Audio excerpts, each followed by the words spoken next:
أعوذ بالله من الشيطان الرجيم بسم الله الرحمن الرحيم قل هل ننبئكم بالأخسرين أعمالا الذين ضل سعيهم في الحياة الدنيا وهم يحسبون أنهم يحسنون صنعا.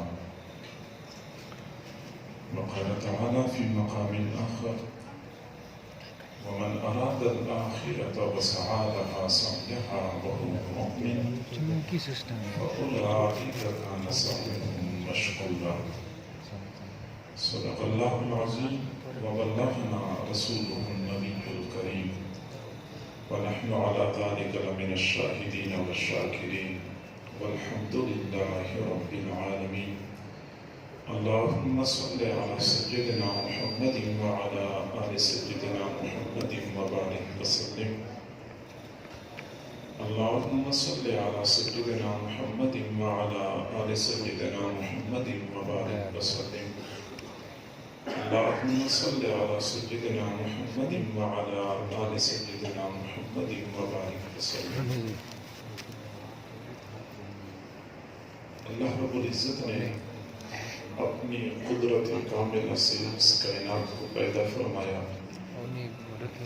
اور اپنی حکمت کاملہ سے اس کا نظام چلانے کے لیے ایک ترتیب متعین فرمائی. اس ترتیب کے تحت اللہ تعالیٰ نے مختلف لوگوں کے ذمے تکوینی طور پہ مختلف کام لگائے. چنانچہ اگر اس نظام کو چلانے کے لیے اناج اور غلہ اور سبزی اور پھل اگانے کی ضرورت ہے تو اللہ رب العزت نے کچھ لوگوں کو اسی کام پہ لگایا. اگر کائنات کے نظام کو جاری و ساری رکھنے کے لیے عمارات کی ضرورت ہے تو اللہ رب العزت نے کچھ لوگوں کو عمارتیں بنانے پہ لگایا. اگر تجارت اور بازاروں کی ضرورت ہے تو اللہ نے کچھ لوگوں کو خرید و فروخت پہ لگایا. اگر کپڑے کی ضرورت ہے تو اللہ رب العزت نے کچھ لوگوں کو کپڑا بنانے پہ لگایا.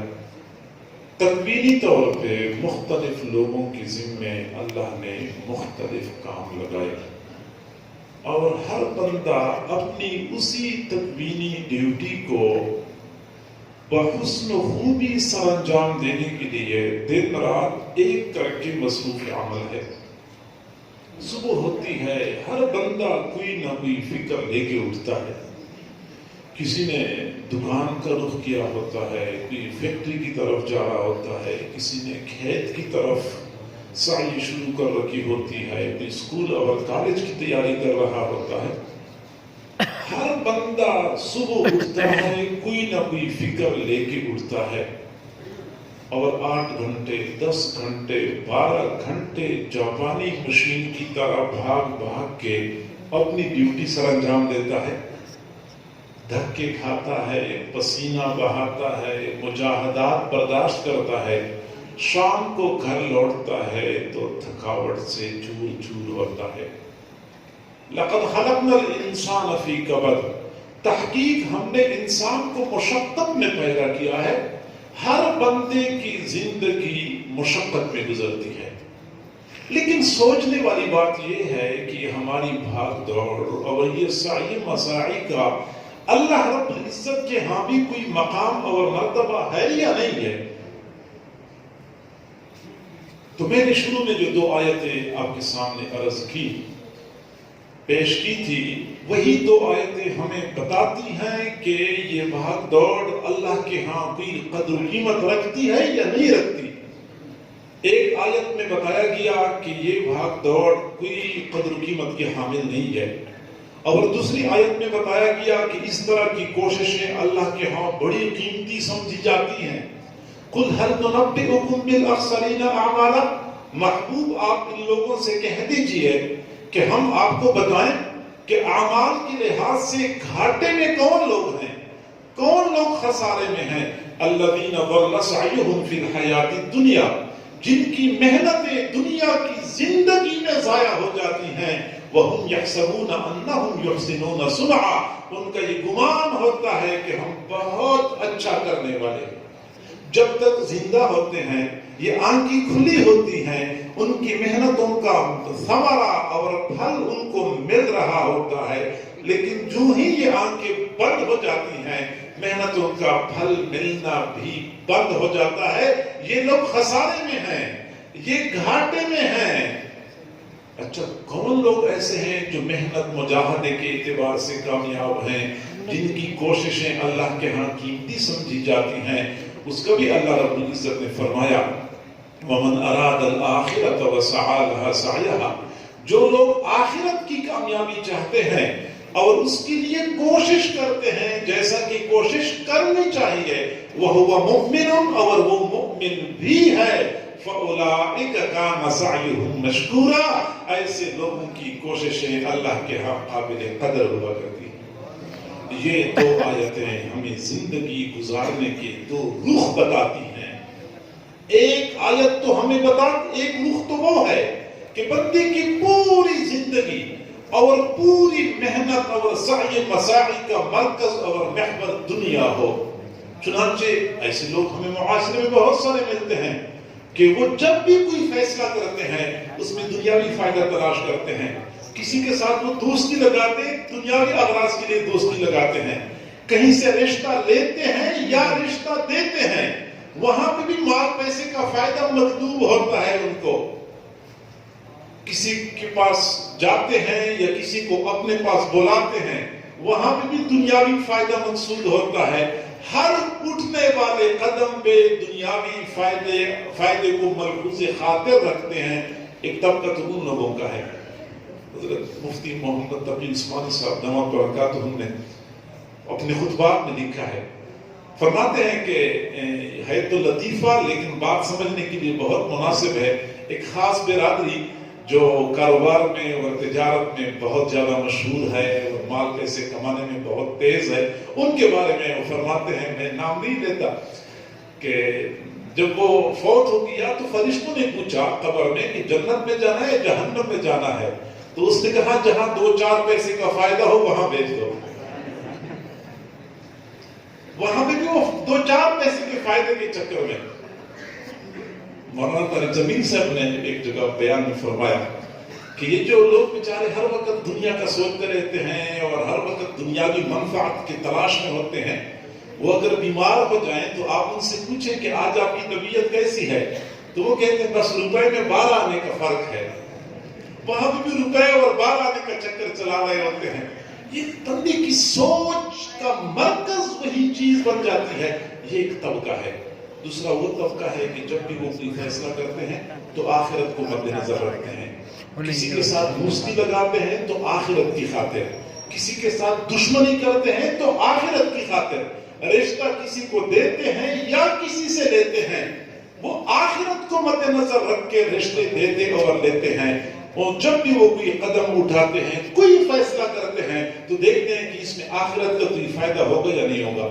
میرا ایک شاگرد ہے، وہ عالم بن گیا، تو والد صاحب ماشاءاللہ بڑے مال پیسے والے، تو بیٹے نے والد صاحب سے کہا کہ ابو جی مین روڈ کے کنارے پہ ہماری زمین ہے، اس میں سے اگر ہم 1 کنال زمین میں ایک چھوٹا سا مدرسہ بنائیں تو فائدہ ہوگا، آپ کے لیے فائدہ ہوگا اور ہمارے دادا ابو کے لیے بھی صدقہ جاریہ بن جائے گا۔ تو والد نے پوچھا کہ اس میں خرچہ کتنا آئے گا؟ اس نے کہا کہ زمین تو ہماری اپنی ہے اور 3-4 کمرے بنانے ہیں، 5-6 لاکھ روپے میں 3-4 کمرے بن جائیں گے، مدرسہ بن جائے گا۔ تو والد کا اگلا سوال یہ تھا کہ پھر اس کا ماہانہ آمدنی کتنی ہوگی؟ وہ اگر کوئی دین کا کام بھی کرتے ہیں وہاں بھی دنیاوی منفعت کے متلاشی ہوتے ہیں۔ بہت سارے حضرات ایسے ہوتے ہیں، ان کو آپ کوئی دین کے بارے میں بات کرے، بھائی نماز کے بعد سبحان اللہ الحمدللہ اللہ اکبر یہ 33 بار پڑھا کرو، بہت ثواب ملتا ہے، کہتے ٹائم نہیں ہمارے پاس۔ لیکن اگر اسی بندے کا کاروبار ٹپ ہو جائے، کاروبار بگڑ جائے، پھر وہ جاتے ہیں کہ ہمیں کوئی وظیفہ بتا دو، اور بندہ ان سے کہتے کہ بھائی تہجد کی نماز میں آپ نے کھڑا ہونا ہوگا اور 41 مرتبہ سورۃ یاسین پڑھنی ہوگی، کہتے ہو جائے گا۔ یہ اس لیے ہو جائے گا کہ دنیاوی مسئلہ بنا ہوا ہے، وہ دین کے کام سے بھی کوئی دنیاوی فائدہ تلاش کر رہے ہوتے ہیں۔ سوچ کا مرکز اور محور دنیا بن جاتی ہے۔ ایک طبقہ تو یہ ہے۔ دوسرا طبقہ جن کی تمام تر کوششیں اللہ رب العزت کی رضا کے لیے ہوتی ہیں۔ معزز سامعین، محنت تو ہم بہت کر رہے ہیں. ایک وقت تھا کہ لوگ 8 گھنٹے کام کرتے تھے، پھر بعد میں 10 گھنٹے کام شروع ہو گیا، پھر 12 گھنٹے کام. پڑھائی کا بھی یہی مسئلہ تھا.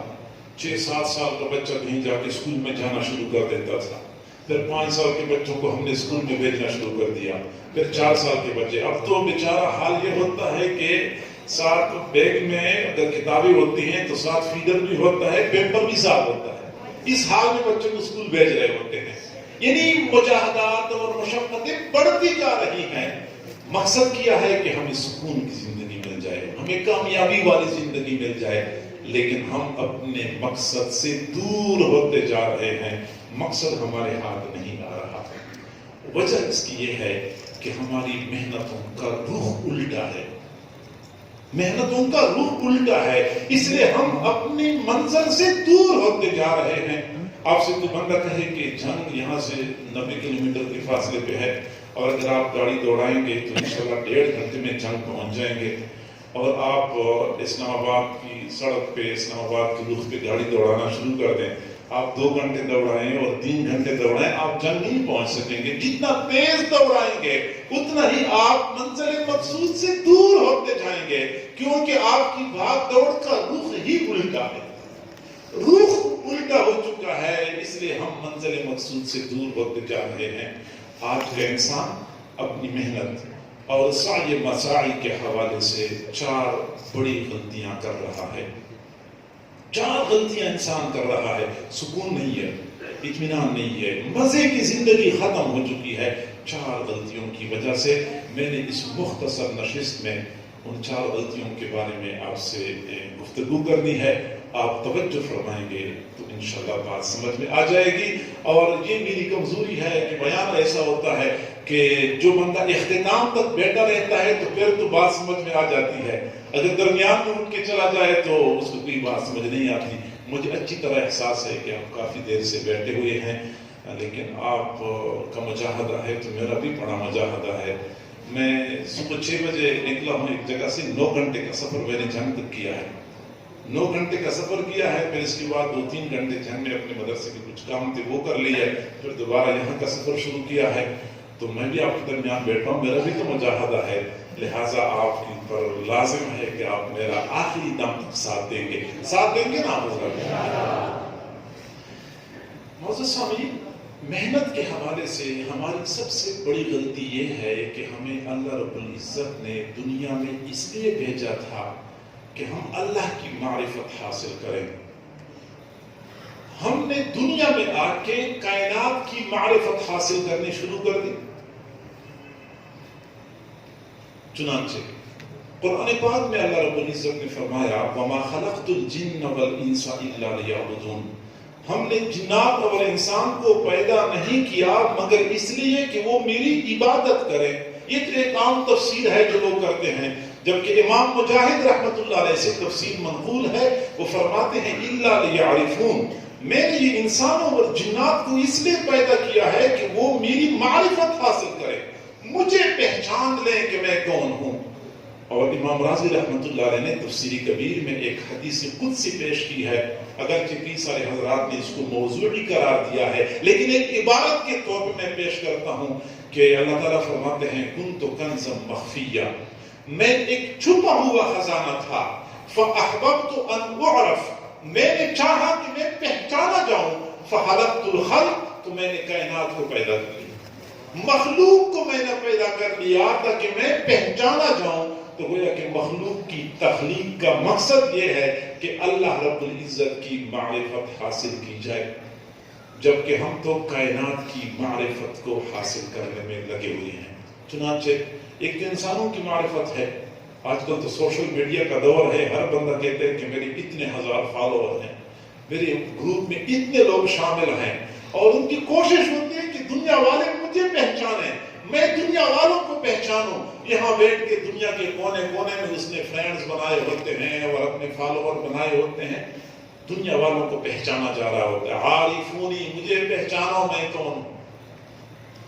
اور اسی طریقے سے جدید سائنس اور ٹیکنالوجی کے حاملین نے کائنات کے ذرے ذرے کی معرفت حاصل کر لی. چنانچہ ایٹم چھوٹا سے چھوٹا ذرہ ہے اور نیوٹران اور پروٹون اور پتہ نہیں کیا کچھ ہے جن کی معرفت یہ لوگ حاصل کر رہے ہیں اور نئی نئی چیزیں دریافت کر رہے ہیں.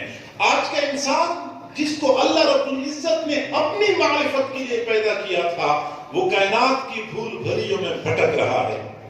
چنانچہ انسان کی کوشش ہے کہ میں کائنات کے خلاؤں کی وسعتوں کو معلوم کروں کہ وسعتوں میں کیا ہے. کوئی نیا سیارہ دریافت ہو جائے تو اتنے خوش ہو جاتے ہیں، کہتے ہیں ہم نے نیا سیارہ دریافت کر لیا.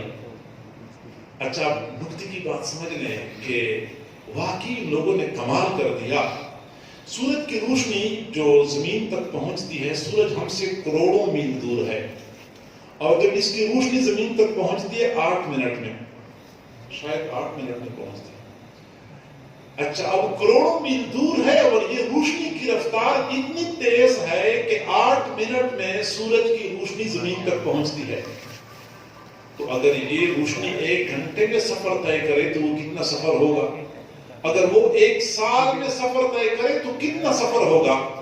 سائنسدان آج دعویٰ کر رہے ہیں کہ ہم نے ایسی دوربینیں ایجاد کی ہیں کہ وہ 30 سال نوری، ہاں جی میں آپ کو بتاؤں کہ نوری سال کسے کہتے ہیں. روشنی 1 سال میں جتنا فاصلہ طے کر سکتی ہے اس کو نوری سال کہتے ہیں.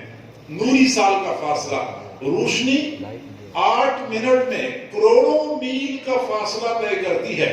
1 سال میں کتنا فاصلہ طے کرے گی اس کو نوری سال کہتے ہیں. وہ کہتے ہیں ہم نے 30 نوری سال کی مسافت پر دیکھنے والے دوربین اور دوربین ایجاد کی ہوئی ہے اور وہ دیکھ رہے ہیں کائنات کی وسعتوں میں نئے نئے سیارے دریافت کر رہے ہیں، نئے ستارے دریافت کر رہے ہیں. اس پر یہ خوش ہوتے ہیں.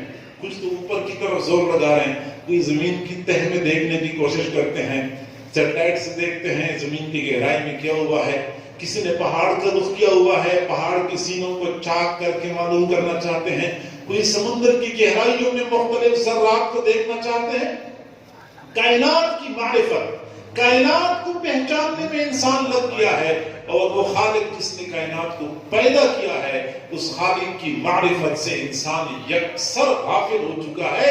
حالانکہ یہ کائنات میں جتنے عجائب ہمیں نظر آتے ہیں یہ تمام تر عجائب ہیں اس لیے کہ ان کے ذریعے ہم اللہ رب العزت کی معرفت حاصل کریں. عالم کہتے اسے ہیں ما یکون علما علی ذات اللہ تبارک و تعالی. کائنات کا ذرہ ذرہ اللہ رب العزت کی ذات پر دلیل ہے.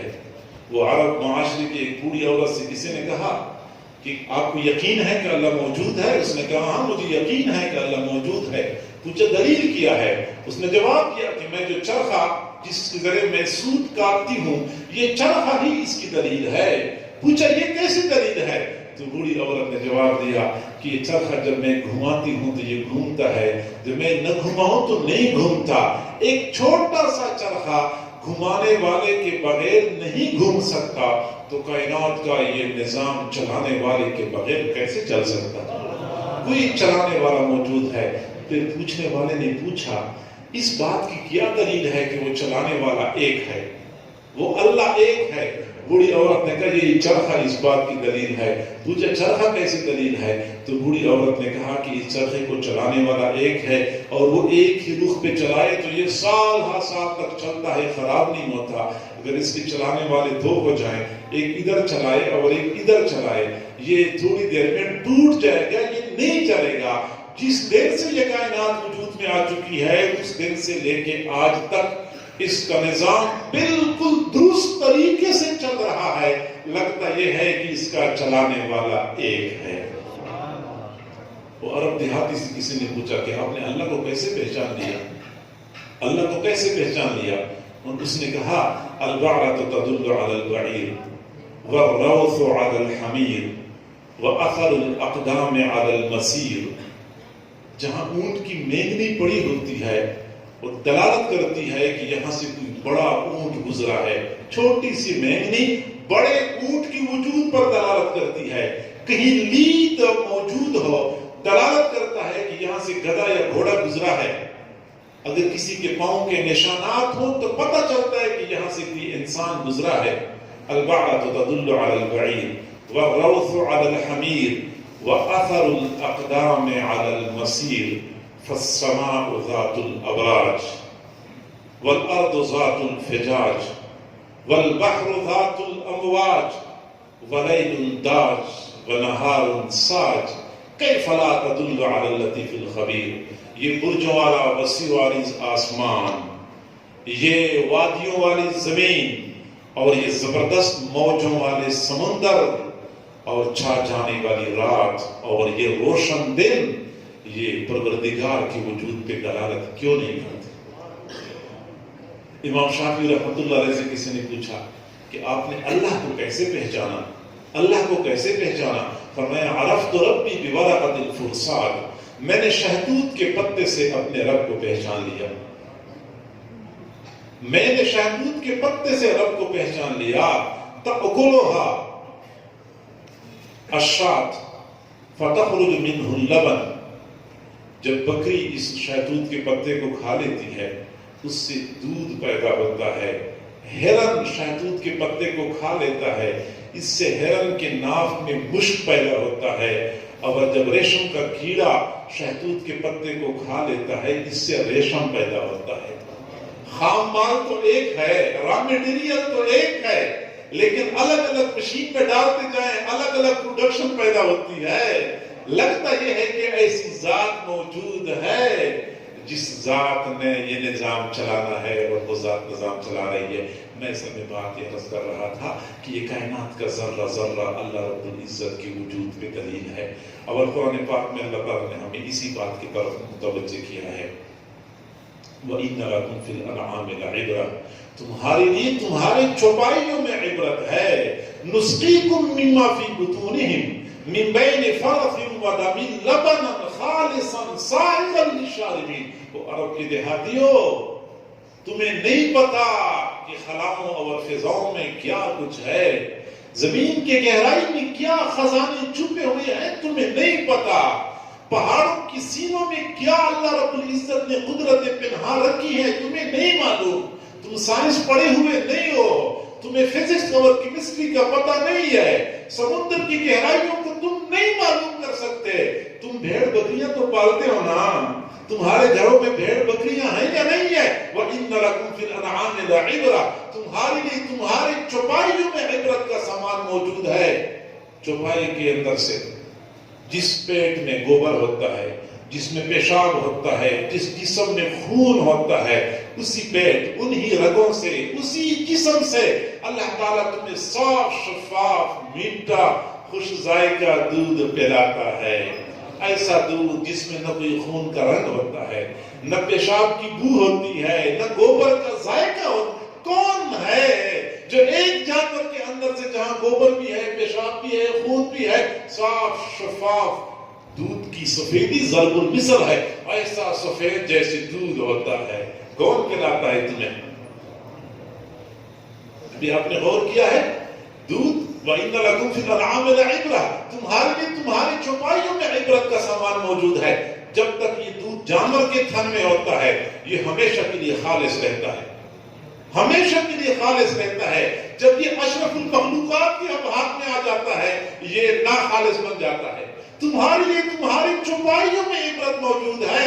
بکری نے آدھا کلو دودھ دینا ہوتا ہے، ایک پایا دینا ہوتا ہے، اس نے ہمیشہ کے لیے خالص دینا ہوتا ہے. کبھی بکری دودھ میں پانی نہیں ملاتی. وہ انسان تو کیسے اشرف المخلوقات ہے؟ اپنی بکری سے عبرت حاصل کیوں نہیں کرتا؟ اپنی گائے سے عبرت حاصل کیوں نہیں کرتا؟ وہ تو آپ کو خالص دودھ دے، وہ دودھ آپ کے پاس پہنچے تو وہ ناخالص بن جاتا ہے.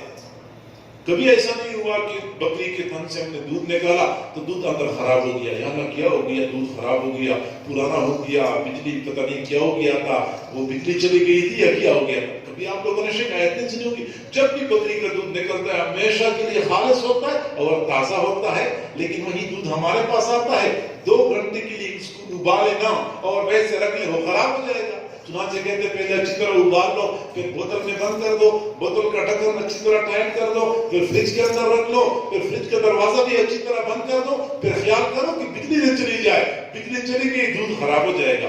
یا اللہ رب العزت نے عجیب انتظام کیا ہوا ہے. ہر جانور کے پیٹ کے ساتھ ایک چھوٹی سی فریج لگائی ہوئی ہے جس کے ساتھ 2 یا 4 بوتلیں لٹک رہی ہوتی ہیں.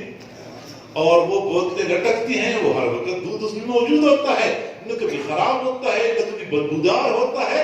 اور مزے کی بات یہ ہے کہ یہ 4 بوتلیں ہیں بھی الٹی لٹکی ہوئی ہیں، ڈھکن بھی نہیں ہے، دودھ بھی نہیں کرتا۔ جی ہاں، کائنات کا ذرہ ذرہ اللہ رب العزت کی عظمت اور وجود پہ دلیل ہے۔ ہماری سب سے بڑی غلطی یہ ہے کہ ہمیں اللہ رب العزت نے پیدا کیا تھا کہ تم لوگوں نے میری معرفت حاصل کرنی ہے، ہم نے کائنات کی معرفت حاصل کرنی شروع کر دی، اس لیے ہم بھٹک رہے ہیں اور مستغرق ہو چکے ہیں، لیکن اپنے منزل سے دور ہیں۔ یہ پہلی غلطی۔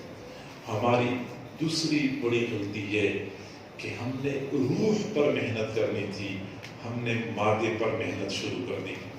لکڑی مادہ ہے، آپ کے ہاں تو چنوٹ کی لکڑی اور اس پہ محنت پوری دنیا میں مشہور ہے۔ لکڑی مادہ ہے، ہم اس پر محنت کر رہے ہیں۔ لوہا مادہ ہے، ہم اس پر محنت کر رہے ہیں۔ پلاسٹک مادہ ہے، ہم اس پر محنت کر رہے ہیں۔ یہ دھاگا مادہ ہے، ہم اس پر محنت کر رہے ہیں۔ یہ پتھر اور یہ مٹی مادہ ہے، ہم اس پر محنت کر رہے ہیں۔ ہم نے روح پر محنت کرنی تھی، ہم نے مادے پر محنت شروع کر دی۔ اور اس بات کو تسلیم کرنے میں کسی قسم کی عار نہیں ہے، جھجک نہیں ہے کہ آج انسان نے مادے پر محنت کر کے ترقی کے وہ مدارج طے کر لیے کہ انسانی عقل دنگ رہ جاتی ہے۔ حقیقت یہ ہے کہ انسان نے مادی ترقی کا حق ادا کر لیا، لیکن جس انسان نے مادی ترقی کر کے دنیا کو حیرت میں ڈال دیا، اپنے روح پر محنت نہ کرنے کی وجہ سے انسان جانور بن چکا ہے، بلکہ جانور سے بدتر بن چکا ہے۔ حضرات انبیاء کرام دنیا میں تشریف لائے، انہوں نے مادے پر محنت نہیں کی، نہ لوگوں کو مادے پر محنت کرنے کا طریقہ سکھایا۔ حضرات انبیاء کرام نے انسانوں پر محنت کی، انسانوں کو حقیقی معنوں میں انسان بنایا، اور جب انسان بن گئے، معاشرہ سکون اور اطمینان کا گڑھ بن گیا۔ حضور صلی اللہ علیہ وسلم مدینہ منورہ تشریف لائے، حضرات صحابہ کرام توبیخ کرتے تھے، تعبیر بھی کہتے ہیں، توبیخ بھی کہتے ہیں کہ وہ مادہ کھجور کی ہوشوں میں نر کھجور کی ٹہنی کو ہلایا کرتے تھے، جیسا کہ طریقہ ہے، اور اس سے پھل زیادہ پیدا ہوتے ہیں۔ آپ علیہ السلام نے 1 سال صحابہ کرام کو منع کر دیا کہ یہ نہ کرو۔ صحابہ کرام نے نہیں کیا تو وہ کھجوریں کم پیدا ہوئی۔ پھر آپ نے فرمایا انتم اعلم بامور دنیاکم، دنیا کی امور تم بہتر جانتے ہو۔ یعنی حضرات انبیاء کرام نے دنیا والوں کو مادے پر محنت کرنا نہیں سکھایا، روح پر محنت کرنا سکھایا ہے۔ اور آج کا انسان مادے پر محنت کر کے واقعی بہت ترقی کر چکا ہے اور وہ بڑا فخر کر رہا ہے، جبکہ حقیقت یہ ہے کہ یہ مادی ترقی انسان کے لیے کوئی خاص کمال نہیں ہے۔ اصل کمال یہ ہے کہ انسان حقیقی معنوں میں انسان بن جائے۔ مجھے ایک آدمی نے کہا کہ آج انسان نے اتنی ترقی کر لی کہ وہ چاند پہ چڑھ گیا۔ میں نے کہا جس انسان نے زمین پہ آگ لگائی ہے، اس نے چاند پہ چڑھ کے بھی کوئی اچھا کام نہیں کرنا، وہاں پہ بھی آگ لگانی ہے۔ اور اس نے کیا کرنا ہے؟ چونکہ زمین پہ رہنا تو اس کو آیا نہیں، زمین پہ چڑھنا تو اس کو آیا نہیں، تو چاند پہ چڑھ کے اس سے کیا خیر کی توقع کی جا سکتی ہے؟ ویسے میں دوستوں سے کہا کرتا ہوں کہ اگر ہوا میں اڑنا بھی کمال ہے تو انسان نے تو اب یہ کمال حاصل کر لیا ہے، اور سال ہر سال کی محنتوں کے بعد حاصل کر لیا ہے۔ جبکہ مکھی کا بچہ پیدا ہوتا ہے تو 5 منٹ میں ہوا میں اڑنا شروع کر دیتا ہے، تو مکھی تو بڑی باکمال ہے۔ اگر پانی کی سطح پہ چلنا کمال ہے تو مینڈک اور مچھلی تو بہت باکمال ہے۔ یہ تو کوئی کمال نہیں ہے، اصل کمال تو یہ ہے کہ انسان حقیقی معنوں میں انسان بن جائے۔ ہم کیا کریں اس مادی ترقی کا؟ مادی ترقی ہم نے بہت کر لی، لیکن ہم پھر بھی منزل سے دور ہیں، ہمیں سکون نہیں مل رہا، اس لیے کہ ہم نے انسان کی روح پہ محنت نہیں کی ہے۔ چنانچہ آج ہم دیکھتے ہیں انسان نے مادے پر محنت کر کے بہترین ہسپتال بنا دیے، میڈیکل اور یہ علاج معالجہ اتنا عروج پہ چلا گیا کہ انسان حیران رہ جاتا ہے۔ اتنی اعلیٰ قسم کی مشینیں اور لیبارٹریاں اور ٹیسٹ اور دوائیاں اور اسپتال اور بہترین بلڈنگ اور ڈاکٹروں کی اچھی تنخواہیں اور ان کی بہترین فیسیں، سب کچھ، لیکن اس کے باوجود ہم ہسپتال کا کیا کریں، ہم اس مادی ترقی کا کیا کریں، ہم ہسپتال کی اچھی مشینوں کا کیا کریں جہاں پہ